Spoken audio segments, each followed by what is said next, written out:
Good morning, everyone. Welcome to Dr. Professor Mom. It's been a minute since I did a video. This semester has been crazy. One of my students, my oldest PhD student, had a experiment at the European Synchrotron Radiation Facility in France. We've had a lot of conference travel. I turned 35 in March. And so I went on a trip to Tulum, Mexico. It was one of my favorite places. Just had a relaxing time, and it's just really been a very good semester. This entire academic year has been a lot of fun. But it's just around work, and this semester has just really been a blast. And so I am very excited about the summer. I'm excited about, I got some really cool things lined up in the summer. I cannot wait to share those with you when everything is official. So I'm really just looking forward to just a bright, shiny, amazing summer, and I'll continue to make videos. Well, anyway, speaking of my 35th birthday, I felt like my 35th birthday was kind of like redemption in a sense of like my 34th birthday was very meh. And my 30, I just wanted my 30, I was like, God, please let my 35th birthday be just fun. And it really was. It was a ton of fun. And, as I told you in other videos, over January and February and even parts of March, I really have been doing a lot of reflection and really getting into, I started hypnotherapy, and I'll talk about that. Actually, I have a video planned for that, but I got into hypnotherapy and really just unpacking a lot of things. And my 35th birthday it was just amazing because I felt like for the first time, like I'm back, like I feel like myself. And in that, I was like, I'm gonna get myself a sexy swimsuit. I'm 35. I've been killing, being a mom, being a, academic, my job. And I just want to, so I bought this sexy swimsuit and I posted it. And when I posted it, I talked about, just my struggles with weight gain and postpartum and really figuring out what was happening um, after I had my son. And I had so many women reach out to me and say, hey, like, I'm having a very similar struggle. Like, do you have any tips? What did you do? How did you figure out what was going on? I was like, oh my gosh, it actually was. Not saying I got joy from other people's struggle, but it kind of affirmed for me, like, oh my gosh, I am not the only one dealing with this. Like it's not just me, right? Like there's other people that are literally struggling as well. And so it was eye opening, just how around women's health it's just so many gaps, right? And now with the defunding of so many programs and grants that focus on women's health, which is already a very understudied field, that it'll be even worse. And we really need to continue these programs because there's just a big gap in women's health. So anyway, enough of that soapbox. The point of this talk and this conversation today is really just for me to tell you how I figured out what was going on with me. So, as I said in previous videos, when my son was about 6 months, I really wanted to try to lose weight. I gained 80 pounds in pregnancy. That's not an exaggeration in any way. When I was pregnant, before I got pregnant, I was about 168, 170. When I went to deliver, I was 252. So literally 80 pounds. And I had never been that heavy in my life. After I had Monza, I probably dropped I breastfed for a long time, but I probably dropped about 25-ish pounds. So I was hanging on to about 55 extra pounds, right? And I just want to say this, the whole myth of like, if you breastfeed, you lose weight, that is not true. I was an overproducer and lose any weight like that. So basically, I was holding on to these 50 pounds. Around my son was 6 months, I really got serious about losing the weight. So started dieting, picked up my exercising because I had a C-section. It took me a while to feel right about working out, especially running. And so I really got serious. Around January, I kind of noticed like, hey, like I'm not losing any weight. Like it's like I'm not even there's not even like any changes in my body composition or muscle gain. Like I am literally like the same size I was in August. So it really started to work on me because I was really trying everything that I knew to do. Um, so that December, I had an appointment with my PCP. We had had a previous discussion August, so now we're in December, and I'm telling her, you know, let me back up. No, this was November. This is November. I had a conversation with my PCP in August. I said, "Hey, I'm really trying to lose weight. I'm not seeing any change. I feel like I have other like symptoms, like I'm really tired, like I'm having extreme night sweats. I'm feeling irritable. I feel just like kind of like on edge a little. Like it's just I just don't. And I kept saying this thing like I don't feel right. That was literally like my biggest thing of like I just don't feel right. And so not my, I'm gonna take that back. It was my OB I was talking to in August. And my OB kind of chalked it off to, oh, like just wait it out. It's just after pregnancy. And I said, I don't know, like this doesn't feel like, just some things, I do enough research to look at journal articles and kind of know like what's normal and what's not normal. And this is feeling like not normal. So, that was like the last appointment. I left the appointment feeling very defeated because I felt like she didn't hear me. Like when I'm saying like, hey, I don't feel good. Like something is not right. I'm irritable. I'm moody. I'm on edge. I'm sweating at night. I'm tired all the time. I have skin tags all over my body. I can't lose this weight. I just felt icky. That's the best way I can describe it. So that November, I went to my PCP and I explained the same symptoms to her. She was like, let's check you for insulin resistance and, check your A1C levels to see if you have insulin resistance. Let's check your thyroid and make sure there's no thyroid issue, all of those things. So she did that for me and it all came back normal. So she was like, okay, let's reset. Let's get a nutritionist, a dietitian, and let's see like if we change, like maybe it's diet and maybe we don't know. So I hired a dietitian and a nutritionist.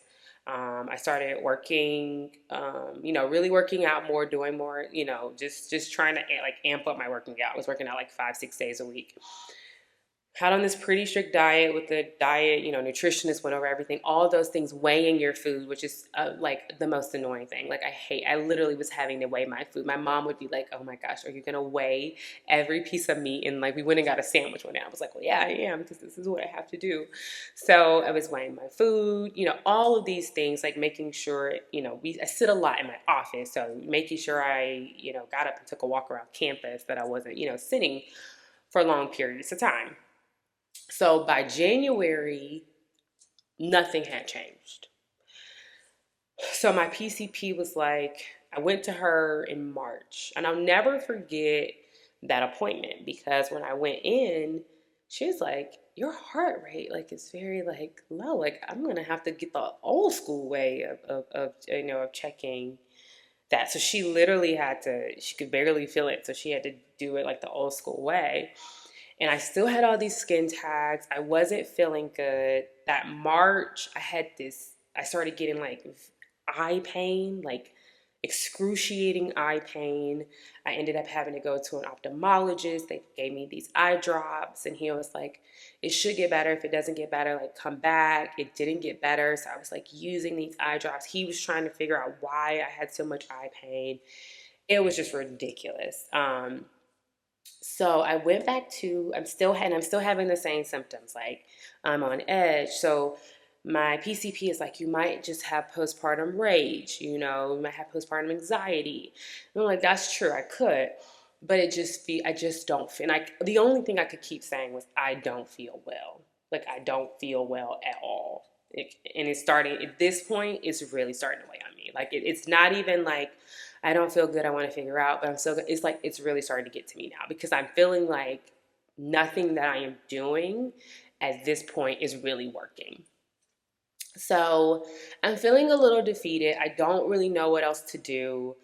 And this conversation with my niece was a motivating conversation and she says, Auntie, I don't, if you know, I only have one niece and she's like my heart. And she says to me, like, Auntie, I don't really know how to say this to you, but I want to say this to you. And I'm like, well, I'm thinking she's about to tell me something about her. And she's like, you know, you used to really be confident and, you used to look good and like dress up. And like now you just look like a dump. And it was hilarious. It was like hilarious because it was like, oh my. And she's like, when you go out, you was having sweatpants and like, I don't know, like you're just not the same auntie. Like you're not the same person. And it was really eye-opening to see that my niece, who doesn't live in the same city as me, but I talk to every day, is recognizing from afar that something's off with her aunt, right? That this is not her aunt. At this point, my son is like 13, 14 months. This is not her aunt that she's had. I've been an aunt since I was 9. So this is not her aunt that she's had all of her life, right? This is not me. And so I'm like, I am going to this PCP and someone's going to do something about it. So now I schedule an appointment with my PCP and I'm like, listen, nothing is working. Like I am doing all of this. And she says to me, honestly, I have done all that I know how to do. She was like, I checked your thyroid, I checked your A1C levels, you're seeing a dietitian, nutritionist, like you're doing all these things.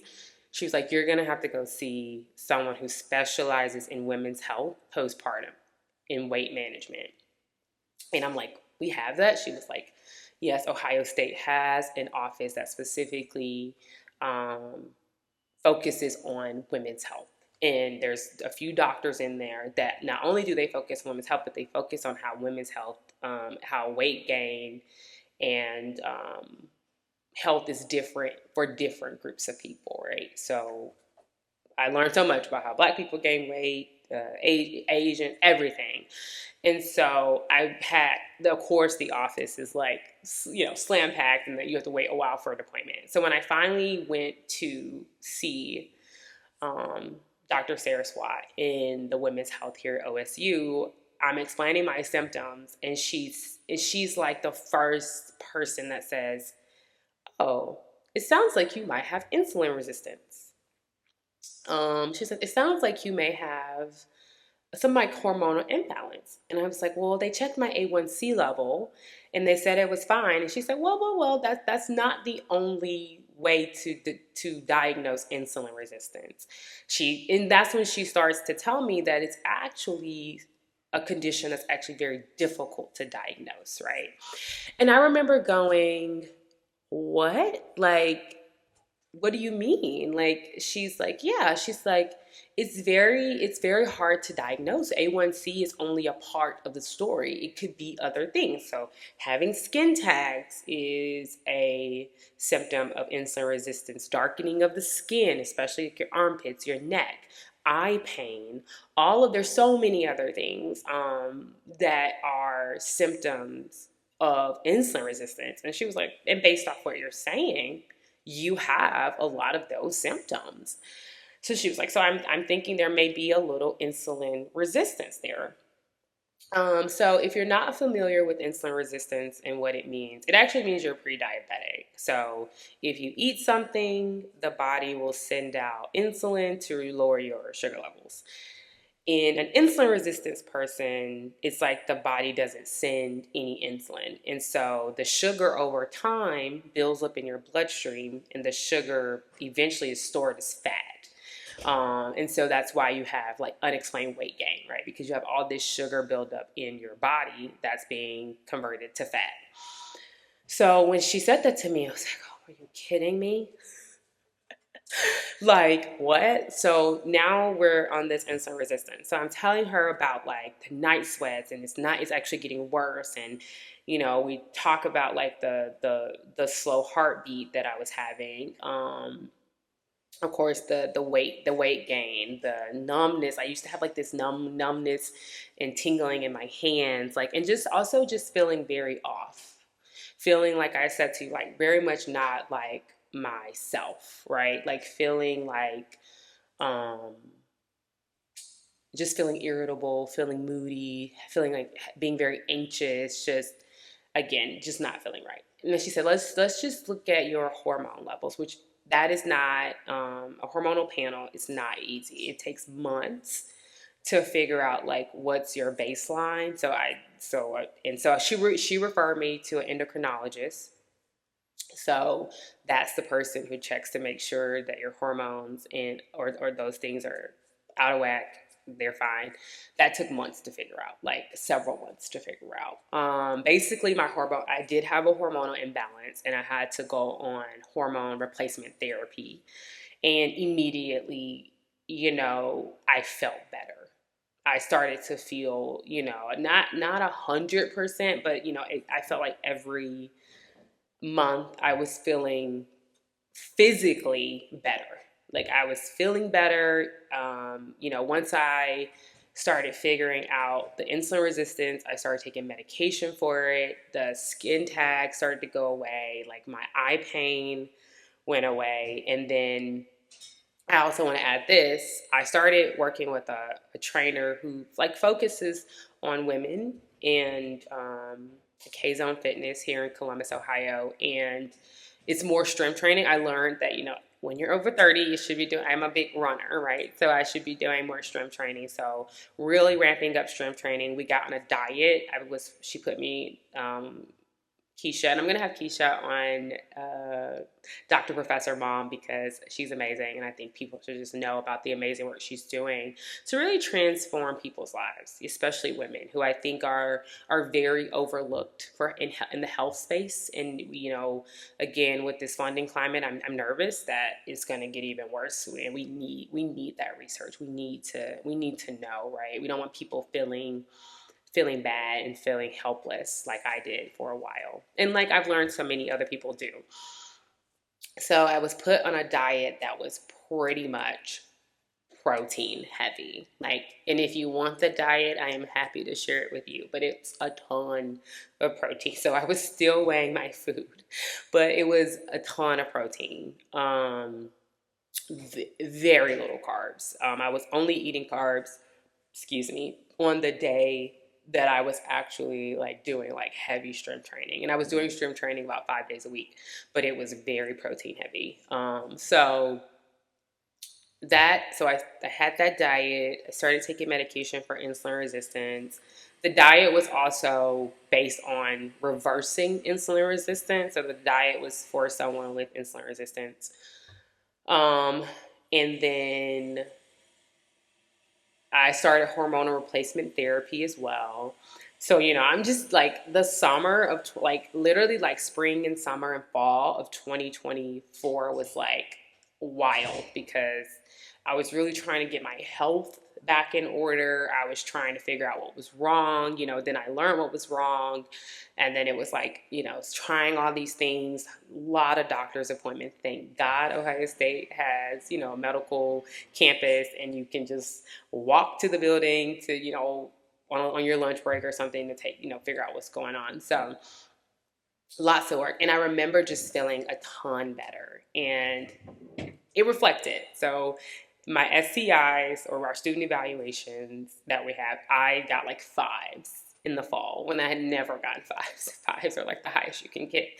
We'll talk about SCIs. But I got 5 for the first time. And I remember just being like, and I think the students could tell, right? You're happier. You feel like yourself again, right? You feel confident, because you're not moody. You're not, having anxiety. You don't feel rage. You're not irritable, right? You feel better. And when you feel better, you do better. And it was a reflection. So, I ended up getting 5s in my SEIs that semester, which never happened. So back to the diet and all that. So around, let me see, the summer, I probably lost, so this took a while. So I want to be clear on that. It was not, I forgot to say I also was experiencing heavy hair loss. Like I lost a lot of hair, like a lot of hair too. I forgot about the hair. The hair was a big one because, sometimes you have postpartum shedding. My postpartum shedding was like over a year. So I lost a lot of hair for sure. a lot of hair.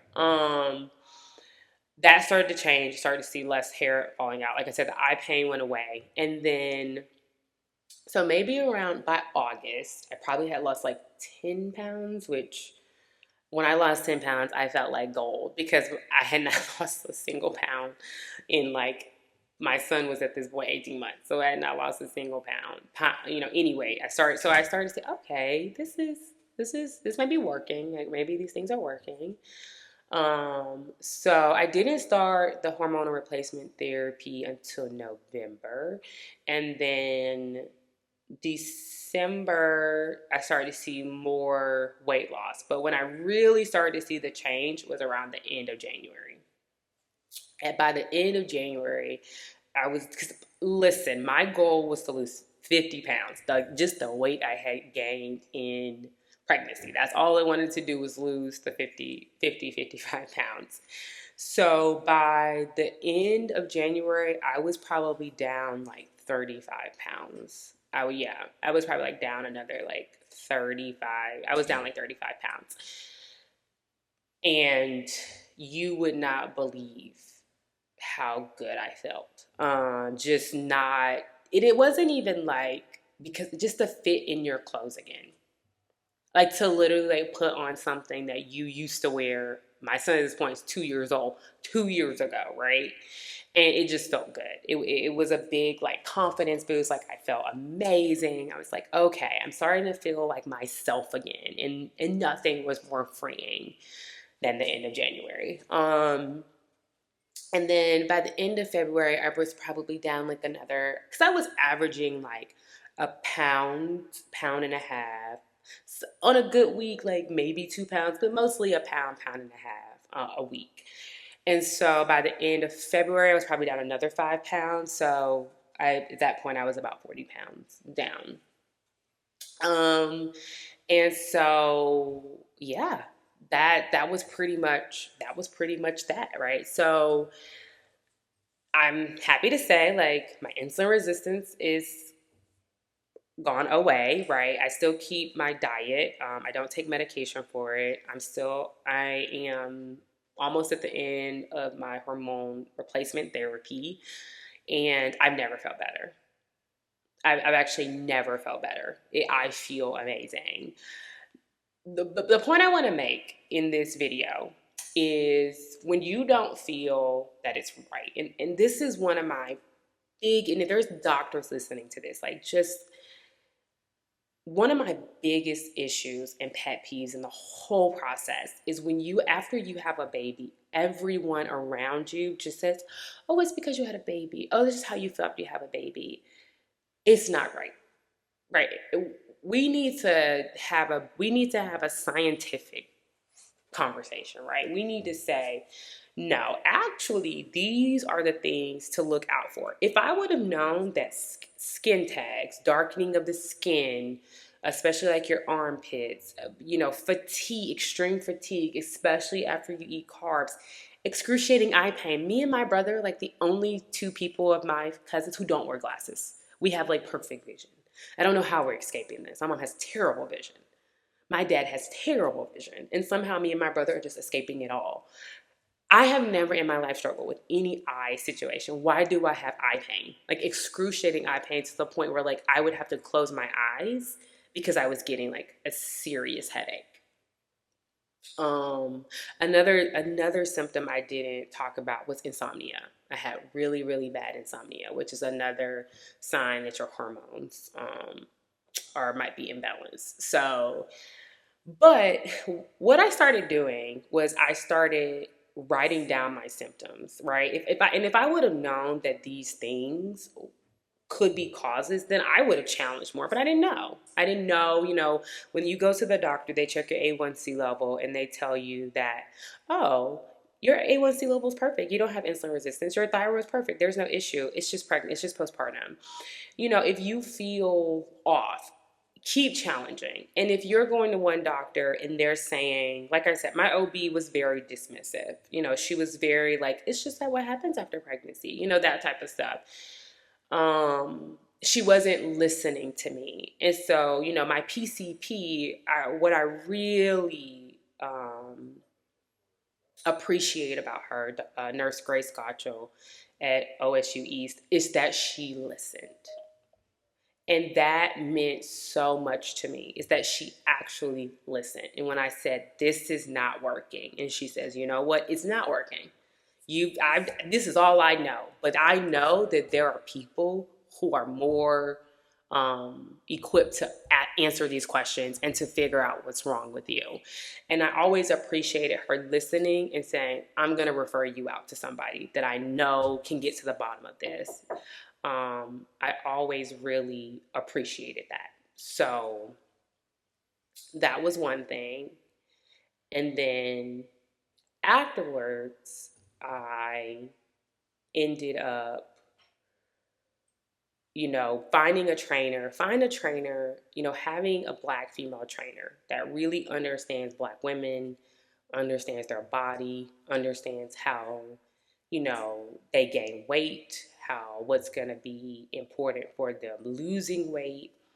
All of those things were important, right? Because I had someone that really understood my body, right? So having a trainer that really understood what was going to be influencing issues for me, and adapting my diet, adapting my exercise plan to that. That's also what you need. So just going to, we love Orange Theory, we love F45, Pilates, bar. That's great. And that's wonderful. But that may not be what you need, right? You may need something different, right? When you look at my body, it's obvious that I am more muscular, right?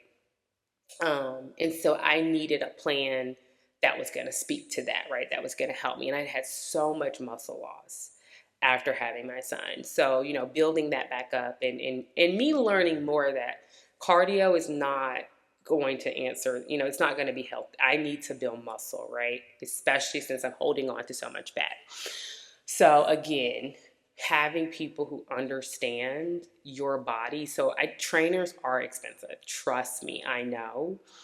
But it's better, the way I look at it is, if you don't feel good, it affects every part of your life.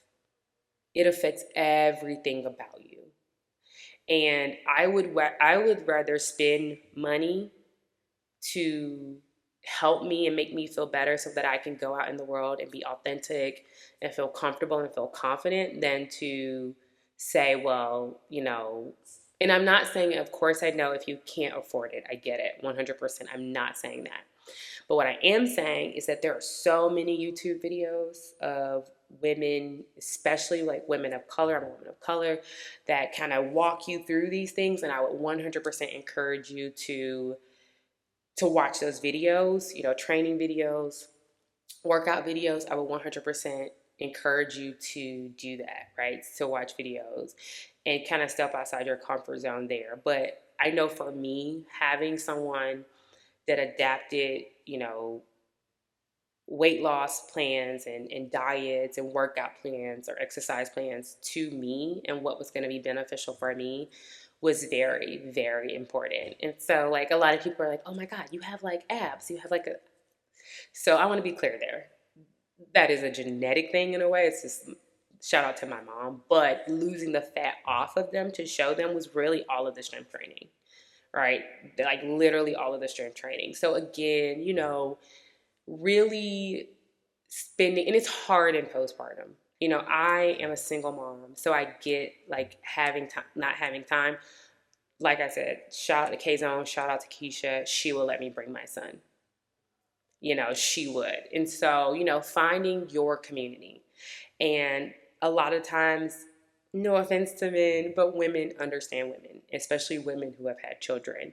And so, finding a trainer that says, okay, you're a single mom, bring your kid with you.